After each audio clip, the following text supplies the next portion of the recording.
दोस्तों आज मैं बताने जा रहा हूँ कि आप मैथ के फ़ोबिया को आप किस तरीके से कम कर सकते हो। कुछ मैं आपको टिप्स दूँगा, जिसमें से आपको जो अच्छा लगे वो आप फ़ॉलो ज़रूर करना। इसमें आपका ही भला होगा। सबसे पहले तो आप लोग एग्ज़ामिनेशन पैटर्न को जान लो, ठीक है? एग्ज़ामिनेशन पैटर्न को जान लो कि किस तरीके से आपका पेपर आ रहा है, ठीक है? और इसका सबसे जो इम्पोर्टेंट होगा, वो कहाँ से आपको मिलेगा? एग्ज़ामिनेशन पैटर्न को जानना, वो आपका होगा सैंपल पेपर। जो सीबीएसई बोर्ड ने सैंपल पेपर दिया हुआ है, उसको ज़रा आप लोग गौर से ध्यान रखना कि किस तरीके से क्वेश्चंस आ रहे हैं और क्या बोर्ड आपके बारे में सोच रहा है कि किस तरीके से क्वेश्चन आपको रखा जाए। ओके। दूसरी चीज़ है कि क्वेश्चन पेपर डिज़ाइन, तो वो तो मैंने बता ही दिया कि आपको कहाँ से ध्यान देना है, सैम्पल पेपर से, ठीक है। सेकंड पॉइंट मैं आपको बताने जा रहा हूँ जो मोस्ट इंपॉर्टेंट है, prepare a strategy for the exam before you take it. जब आप एग्ज़ाम देते हो तो आपको सबसे पहले एक काम करना होता है, वो है आपको एक प्लान बनाना होता है, जिसे हम लोग स्ट्रैटेजी कहते हैं। कि एग्ज़ाम हॉल में अगर आप बैठते हो तो सबसे पहले किस सवाल पे कितना टाइम दोगे। तो मैंने जो स्टडी की है अपने प्रीवियस ईयर्स के पेपर में, उस चीज़ को मैं यहाँ पे बताने जा रहा हूँ।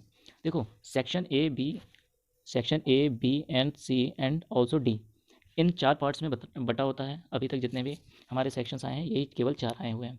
सेक्शन ए में हमारे पास 20 क्वेश्चंस होते हैं।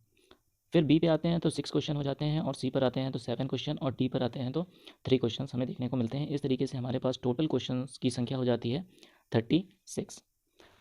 अब पहले सेक्शन ए में हमारे पास जो 20 क्वेश्चन होते हैं वो होते हैं 1 नंबर के। फिर आपके पास बी सेक्शन में जैसे ही आते हो 6 क्वेश्चन मिलते हैं जो कि होते हैं 2 नंबर के। फिर सी सेक्शन में आते हो और होते हैं वहाँ पे क्वेश्चन 7, और ये होते हैं 3-3 नंबर के। और फिर आप आते हो लास्ट सेक्शन पे यानी डी, जिसमें होते हैं आपको 3 क्वेश्चन मिल जाते हैं, और आपको इसके लिए हर एक क्वेश्चन के लिए नंबर मिलता है 5। अब देखते हैं कि किस तरीके से हमारा प्लान होना चाहिए हर क्वेश्चंस को करने का और हर सेक्शंस को करने का। तो भाई, जो 1 मार्क्स का क्वेश्चन है वो आपको मिलने वाले हैं 20। अगर आपको 20 मिलते हैं तो इसका मतलब हमें मिनिमम और मैक्सिमम ये टाइम पता होना चाहिए। तो सब मैक्सिमम से मैक्सिमम टाइम आपका जो होगा वो होगा 50 मिनट्स का। 50 मिनट से ज़्यादा आप टाइम नहीं दोगे, ठीक है। स्टडी बेस्ड क्वेश्चंस आने वाले हैं, केस स्टडी बेस्ड क्वेश्चंस। तो इसकी भी वीडियो मैंने बना करके अपने चैनल में डाल रखी हुई है, आप उसको जा करके देख सकते हो। आपको बहुत ज़्यादा फ़ायदा मिलेगा। कितने आसान से क्वेश्चन है, बस थोड़ा सा लॉजिक आपको लगाना होता है, ठीक है। अदर क्वेरीज़ हों तो आप कमेंट बॉक्स में कमेंट करके बता सकते हो, और अगर वीडियो अच्छी लगती हो तो चैनल को सब्सक्राइब कर लो, और ज़्यादा से ज़्यादा दोस्तों में शेयर करो, क्योंकि शेयर करोगे जितना ज़्यादा आपका नॉलेज उतना ही ज़्यादा बढ़ेगा। Sharing is the power of getting success. अब आते हैं सेक्शन बी पे, जो कि 2 मार्क्स के होते हैं आपके पास। इसमें क्वेश्चन आपको मिल जाते हैं 6। ये 6 क्वेश्चंस को लगाने के लिए आपको 30 मिनट्स देना है, यानी हर एक क्वेश्चन पे 5 मिनट्स आपको टाइम स्पेंड करना है, उससे ज़्यादा नहीं। फिर आते हैं सेक्शन सी पे, जिसमें आपको 3 मार्क्स के क्वेश्चंस मिलते हैं, जो होते हैं नंबर्स में 7। इसमें आपको मैक्सिमम से मैक्सिमम टाइम 40 मिनट्स अप्लाई करना है। आप सेक्शन बी और सेक्शन सी में कुछ हेरा फेरी कर सकते हो। अगर सेक्शन बी बहुत ईजी आता है तो आप उसको 30 मिनट से कुछ कम दे दो, जैसे कि मान लो 20 मिनट्स यहाँ पे दे दिया आपने, और जो बचेगा 10 मिनट आपने इस वाले सेक्शन को दे दिया, यानी 50 मिनट्स आपने दे दिए सेक्शन सी को। अब आते हैं लास्ट सेक्शन डी पर, जो कि 4 मार्क्स आपको देने वाला है, और यहाँ पे होते हैं 3 क्वेश्चंस। यानी अगर ये 4 मार्क्स का है तो लॉन्ग क्वेश्चंस में ही आ रहा होगा, और यहाँ पे आपको 40 मिनट्स देने हैं, ठीक है। अगर रफली देखा जाए तो हर एक क्वेश्चन पे 30 मिनट्स आप दे रहे हो, ठीक है। और अगर मैं यहाँ की बात करूँ तो ये 7 क्वेश्चंस आपको मिल रहे हैं, तो हार्डली आपने 7 मिनट्स करीब करीब दिए हैं हर एक क्वेश्चन पे। अगर मैं इसमें बात करूँ तो आप अगर 20 मिनट्स देते हो तो इसका मतलब मान के चलो कि आप इस पर हार्डली आप बोल सकते हो कि 3.33 इतना ही टाइम आप दे रहे हो, ठीक है। इतने मिनट का टाइम, यानी 3.5 मिनट या 3 मिनट, इतना ही टाइम आपको देना है हर एक क्वेश्चन पे। कुल मिलाकर के आपको 160 मिनट का यूटिलाइजेशन हो जाएगा। और क्योंकि ये 3 आवर्स का पेपर है, इसलिए आपको यहाँ पे 20 मिनट्स एक्स्ट्रा मिल जाएंगे, जो कि आपका रिवीजन के लिए पर्याप्त है, ठीक है। तो आपके पास इस तरीके की स्ट्रेटजी अगर होगी तो आप पेपर में कभी भी पेपर को छोड़ करके नहीं आओगे, जो कि बच्चों का सबसे बड़ा टेंशन होता है कि पेपर छूट गया। ये काम आप नहीं कर पाओगे अगर इस स्ट्रेटजी से आप चलते हो।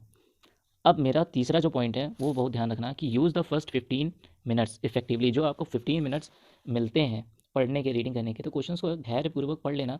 अब की बार तो ये भी कहा गया है कि आप 15 मिनट्स को यूटिलाइज़ कर सकते हो, क्वेश्चन स्टार्ट कर सकते हो। तो आप 15 मिनट, पहला पेपर आपके सामने आया नहीं कि आपने फर्स्ट क्वेश्चन रीड किया और आंसर लिखना चालू किया। अगर नहीं आता है उसके लिए गैप छोड़ दो, उसके बाद जो क्वेश्चन आते हैं उसके कंटिन्यूअसली करते जाओ। जो नहीं आता है उसके लिए आप गैप छोड़ दो, फिर बाद में जब आपके पास टाइम मिले तो उसको फिर से आकर के रिवीजन के टाइम में या तो बाद में आप कर सकते हो, ठीक है। उस पर बुद्धि लगा सकते हो, किसी भी क्वेश्चंस पे ज़्यादा देर तक टिके मत रहना, ठीक है।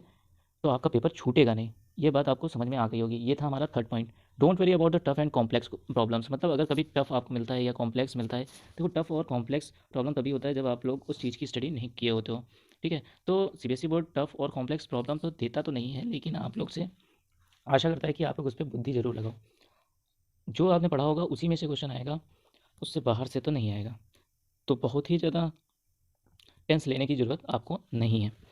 और पांचवा जो मैं आपको टिप बताऊंगा वो है understand the worth of each question. मतलब हर क्वेश्चन की कीमत आपको पता होनी चाहिए कि आप एक भी अगर क्वेश्चन छोड़ दिए तो आपके नंबर कट सकते हैं। तो आपको हर क्वेश्चन पे इक्वल टाइम देना है और इक्वल टाइम मैनेजमेंट को फॉलो करते हुए चलना है। जैसा कि मैंने बताया, आप अपने हिसाब से भी बना सकते हो, ऐसा कोई नहीं है। Maintain speed and accuracy hand in hand, ये तो बहुत मोस्ट इंपॉर्टेंट है, ये जान लो, ये मोस्ट इंपॉर्टेंट है, इसलिए मैंने स्टार बना दिया। क्योंकि अगर आपकी स्पीड नहीं होगी, एक्यूरेसी नहीं होगी, तो आपका पेपर ज़रूर छूटेगा, ठीक है। और इतना तैयार करके जाओ कि सेल्फ कॉन्फिडेंस होना चाहिए कि मेरे अलावा मुझे दूसरा कोई नहीं बता सकता, ठीक है। अपने ऊपर पूरा भरोसा रख के जाया करो, ठीक है। और टेंशन ना लेना कि आप लोग नहीं कर सकते, ठीक। अब लास्ट जो मैं पॉइंट बताने वाला हूँ, keep a close watch on the time. मतलब अपने टाइम को भी देखते रहो कि हमारी स्पीड कहीं स्लो तो नहीं हो रही है, एक्यूरेसी हमारी स्लो तो नहीं हो रही है। स्पीड के चक्कर में एक्यूरेसी को, यानी सवाल को गलत ना करके चले आना, कि स्पीड आप बनाते रहो। तो इसके लिए क्या है, more and more practice, speed भी बन जाएगी, एक्यूरेसी भी साथ ही साथ बन जाएगी। एक क्वेश्चन ले लिया आपने, उसका सॉल्यूशन जब किया तो आप अपने वॉच, जो स्टॉप वॉच होती है, उसको ज़रूर आप ध्यान रखो कि सामने हो, और स्टॉप वॉच में देखो कि कितनी देर में उस सवाल को आपने कर लिया है। तो आपका जो पेपर होगा वो बहुत ही ज़्यादा बेहतरीन होगा। अगर ये 7 टिप्स आपको अच्छी लगी हों तो चैनल को सब्सक्राइब करना, लाइक बटन दबाना और कमेंट बॉक्स में कमेंट